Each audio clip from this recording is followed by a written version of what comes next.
What a win, guys, by the Kiwis. That was insane. That was a dominant performance. I couldn't believe that. As a Kiwis fan, I've been watching the Kiwis since I think 97 or 98 when they first played their first test, Anzac test, I think it was at Harbour Stadium. And Kevin Edel scored in the corner to win the match. I think I was there on that corner, but I'd never been to an experience like a Kiwis match. And to see the crowd that day, and it reminded me again at FMG Stadium, even though it was a small crowd, that Kiwis passion is still there amongst the hardcore. And I felt the same as I did when I was a little kid. And so to witness that 30-point special was just unbelievable. So, you know, from my experience, just once in a lifetime probably to see that type of performance. But let's break it down. Let's even look back at the last week, I think, against Melbourne. And we lost 36-18, and, you know, that's a typical Kiwis. Oh, yeah, the Kiwis are the same. They're not doing anything. But it was interesting to hear the comments from Madge and a few others that they were happy with that performance, and they felt they just got a few things wrong. The first thing I noticed was that they sorted out their ruck. They sorted out their line speed and their ruck defence, and they were able to really match it. I thought the captain, Fisher Harris, what an example, what a leader he is. That first hit up just set the tone, and the boys just really lifted, and you can just tell that they were on. They were all on, and especially Fisher Harris, him and Leota. They have lifted the Kiwis, my view personally, that middle to another level. But the good thing about it is they've got guys around them that can play to that level. You know, they're not carrying the team, they're enhancing everyone else. And so I thought they were really, really good. And then going to, C&K, I thought almost 300 metres, probably one of his best games of his career in a representative sense. We know what he does at the Warriors. He did that, and he did some more as well for the Kiwis. And so his example from the back, the way he was able to be in the right positions at the right times, his link play, Chance is a great player, and great to see him have a career best form. For me, that's one of the best things I've seen from him, is that he's had such good consistency this year. And to see him win that play of the match and his emotion and inspiring the Kiwis, I'm just so proud of him, So I thought he was absolutely awesome. And then a big underrated performer who could have been man of the match for mine was Joseph Tapine. I think Joey Tapine was insane. He almost got 200 metres, but I talked about it last week that I felt that Tapine needed to play more minutes. And you just saw how good he was, and Madge played him for a solid 65 minutes, which I thought was the right move. And maybe Madge was saving him a little bit last week, and you can understand, but to see him play that shift, and it kind of helped that period when Leota and Fisher Harris went off, and it just helped Griffin and Nas, Leo Thompson and Nas just get over the line a bit more. And so you could just see that having him there, and he just worked, man. He did not quit, and his running style, it's very hard to stop. If you thought about it against a Yo, I thought he more than matched it against Yo actually, and was way more physical and more of a presence than what Yo was. And then again against Carrigan, it just he really stepped up.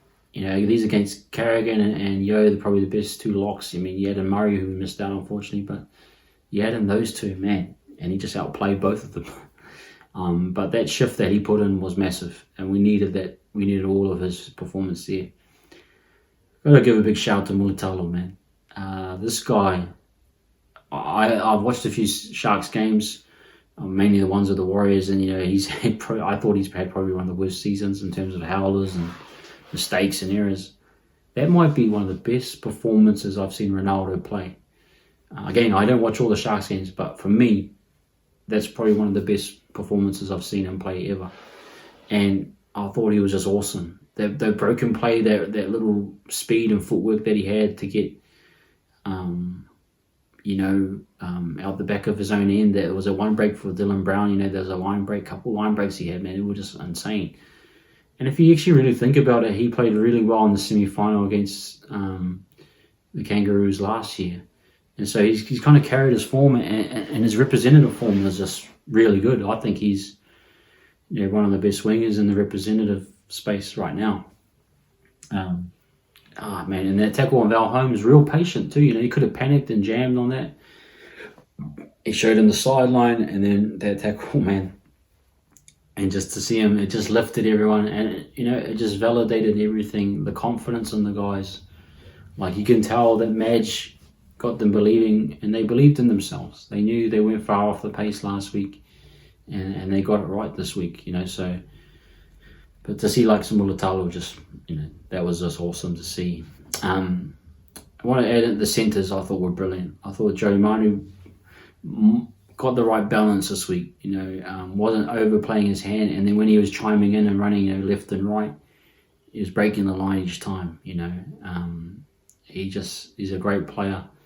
And then Timoko, man, that guy, bro, he is a nugget of a player, and he has speed to burn. He just was killing it out there, and bowling guys over, and then that try off the set play on the goal line. See that burst of speed, just insane. And I think he's probably one of the best centres in the game right now, and definitely outplayed his opposite in Stags. And then you add in his footwork. If you watch his shifts on defense, he has lightning footwork, man. The balance he has to be able to hold on the inside and push out, and then wait for his defender to come on the inside. He's got really, if you really watch him closely, he's got some of the best defensive footwork I've seen as well. He can close gaps quickly. He can move effectively. I thought him and Mulatalo had a good balance. They kind of trusted each other. He pushed Mulatalo out when he needed to, and Mulatalo jammed when he needed to, whatever it was. So I thought those centres were great. And then Adam Isako, his finishing was brilliant. His runs, I thought a lot of his runs were great. And especially his goal kicking. If I know probably Dylan's probably, from a Warriors perspective, probably had close to a better season, but you add in the goal kicking factor, and Isako was probably the right decision. To get 5 from 6 and a penalty to make it 30-0. That's what you need. I've witnessed so many Kiwis games. I remember the 2009.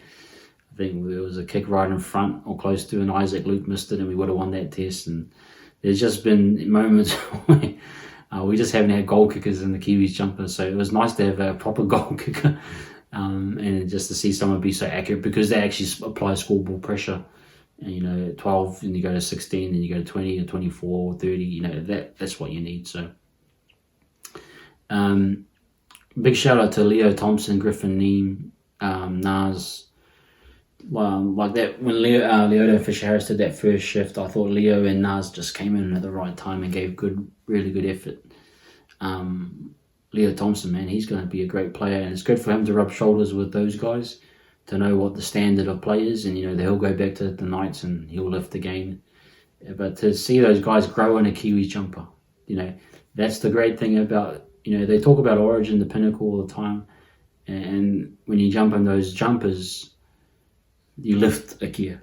Well, when those guys wore a Kiwis jumper, they lifted. They went to another level for them personally. And so it was great to see Leo Thompson. I thought was absolutely awesome. Farmanu Brown, again, a guy that's probably played New South Wales Cup. He's going to Super League, not a high recruit. To see him have a really solid performance tells you what you can do when you get in the representative jumper, represent your country. It does a lot for you. So these guys are lifting when they're playing representative jumpers, so it's great. Gotta give a big shout out to Kieran Foran. I thought, what a servant of the game, what a great story. And I remember I was listening to his story on the radio in the week leading to the game, and he was like, it could be his last ride, and he wants to make sure he goes out on a bang, and mate, he got what he deserved. And if it is his last go for Kieran, he's getting on. And to do the shift that he did in the hooker position was insane. The amount of work he did, and just putting his body in the line. You just got to put your body. You got to just sacrifice. You have to, as a hooker. Some hookers can play with great service and can tackle. Kieran just tackled his heart out. Decent service, yes, but ultimately tackled his heart out till he couldn't go any more further. And that's what you want. That's what you want from someone that's a makeshift hooker. And when he got the call up from Madge, he said, yes, I'll do whatever you ask. That's what you want to hear when you get into representative state competitions.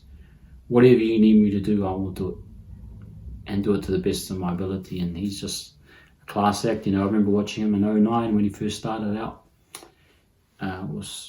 He's been in the Kiwis since '09. What's that, 14, 15 years, or whatever it is.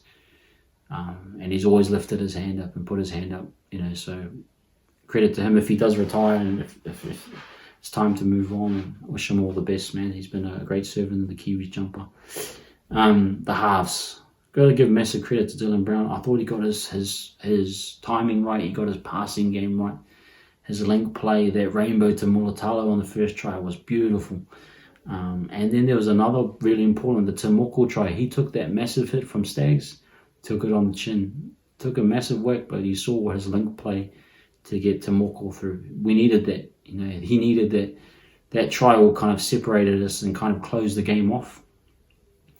But he put his body on the line. He tackled his heart out too. And then some of the kicks, both Hughes and Brown, they got these perfect goal line kicks where they just sat right on the try line, literally on the try line.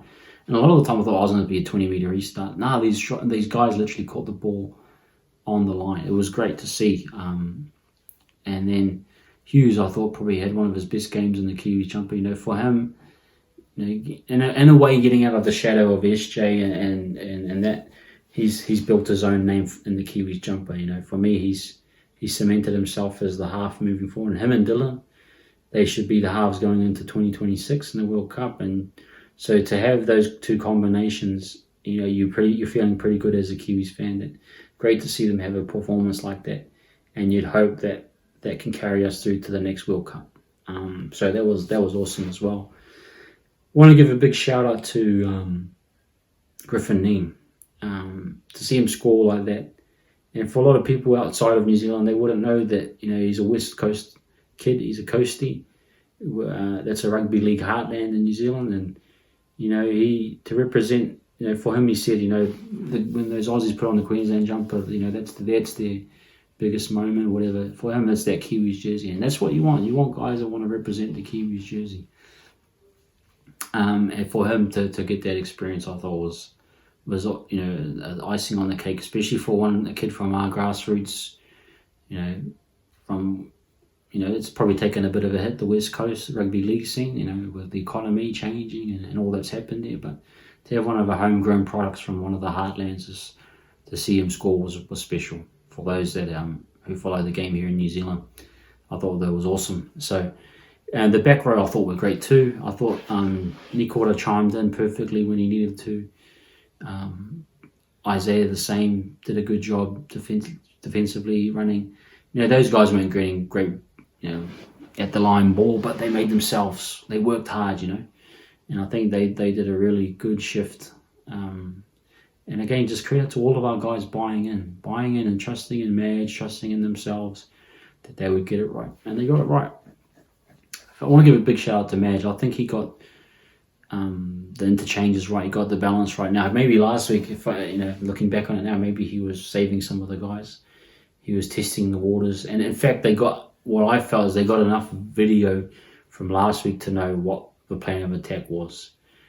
If you looked at the video last week, the big thing was the ruck.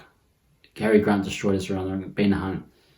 So once they tidied that up, they knew that they had a good handle. And if you look at the Kangaroos players and the way they played, became predictable. It became very easy to read. And I've got to give a lot of credit to our outside backs, to Moko and the likes. They had a really good speed recovery. So if they had those wide shifts, they didn't panic, they didn't jam, they just shifted and covered those areas really well. So I thought they played a really smart game. They really trusted in their defensive structure, which I thought was awesome. And then likewise on attack, some of the plays they pulled off, off the scrum base, those cutout balls by Hughes and Brown, the rainbow, those were just things of beauty. And then, it was all really well structured and well timed tries. I thought they were just really good. So you got to give a lot of credit to Madge. Done a wonderful job. Big questions around what he's going to do next, but that's going to be a big struggle. Now, on the other opposite side, I think the Australians, a lot of this is a typical Australian thing. Oh, the boys were just complacent. Yeah, okay, cool, but they always a little bit disrespectful to the Kiwis. It's almost saying like, oh, our players are better than you. They just decided not to play. That for me isn't a true sense of what's happening here. I think the Kiwis players are just as good as those Kangaroos players, and if anything, the Origin moniker and that does overhype them a little bit. They're great players, but I think our players get a little bit disrespected there. I could probably go say Katoni and Amiso not as good as Manu and Tomoko, or you go across the park even if you wanted to. Dylan Edwards in that position wasn't better than Jermaine Sako, or we have great players as well. So there's no point in disrespecting us by saying, oh, we just don't want to play. That's dumb. And especially 30-0, that's on Mel's head. He won't live that one down. That's on his watch. So there is a bit of embarrassment for them. There is a bit of, their standard is very high. And when you get embarrassed like that, that's going to send shockwaves through their coaching staff, through the playing group. And usually when that happens, you look at a 2008 World Cup or a 2005 Tri-Nations when we beat them and other places, they usually do get rid of players. So it might be the end for Tedesco or a few others. They might have to rebuild their squad going into 2026. But they'll come back strong. They always do. And I'm not, but just saying, give credit to the Kiwis where it's due. I think majority of Aussie fans have, but at the same time, they always seem to have a built-in excuse to try and protect that their players are the greatest players in the world. Whereas I think you've got to give credit to the Kiwis players. They're just as good and can match them. But apart from that, that was a poor performance by them. The whole Tino and Payne Haas resting and Liam Martin backfired massively. Liam Martin, I've never seen him play that poorly. As tackling Haas and Tino were just really ineffective, and they got kind of really clunky, I felt. Whereas if you probably look at Flegler and Travojevic last week, they had really good structure built in. So, I mean, that's a risky play, and that's on the coach if risking that type of thing to let their players off. So technically they would have had 2 weeks off, Haas and Tino, so because they had that break while we played Samoa. So, that's probably poor coaching from my view. Whereas on the other hand, Madge knew, especially for a Kiwis outfit who don't play Origin, who don't get to build combinations, you really need to play every test with the same 17 that you want to go for. And it would have been great to see Naufahu White play, but reality is you want to win these comps, you have to play your best. And so I thought he got the balance right. And I thought, just desserts for what he's done. He's done a great job, and that team got us over the line. Now 30-0, that's not happened since 2005, where we got 24-0. But to see that 30-0, that hopefully builds up the Kiwi brand. I've done a video, if you go through my page, on the crowds of the Kiwis brand and what's happened to it. But you're hoping now, based off that performance, come next year, there's a built-in storyline. There's a revenge tour for the Kangaroos there. They want to probably, punish us just like we punished them. And then the Kiwis, can they do it back-to-back? So hopefully that builds the brand up a little bit. Hopefully that sets the tone for next year. But for me as a Kiwis fan, I couldn't be proud. I couldn't be proud of that crowd. I know it was a small crowd and it didn't look great on TV, but that crowd was loud, man. That crowd was the hardcore Kiwis fans. And great for the fan base to be there and witness that performance. And now it's up to the Kiwis brand and the NZRL to rebuild the brand. Toa Samoa, Mate Mātonga, a lot of those fans were probably Kiwis fans before. They've now transformed into Mate Mātonga and Toa Samoa fans. That's great. Now it's time for us to rebuild the Kiwis brand a bit more. Trust in the product, guys. If anything, don't play all your games in Australia. Don't listen to the NRL that says, hey, you're not doing a good enough job, we'll take over. No. Work with the NRL, work with the Warriors to sort out your marketing for sure. The Warriors are the best at it in New Zealand. The NRL have all the money. Work with them. but don't give over your powers to them to organise tests for you. You organise that, but work with them to get the best product so that when you do have another one, and even if you do it in Hamilton, next time get it right. Get your pricing right for everything. So that's my only view. Hope you guys enjoyed that review, and let me know what you think.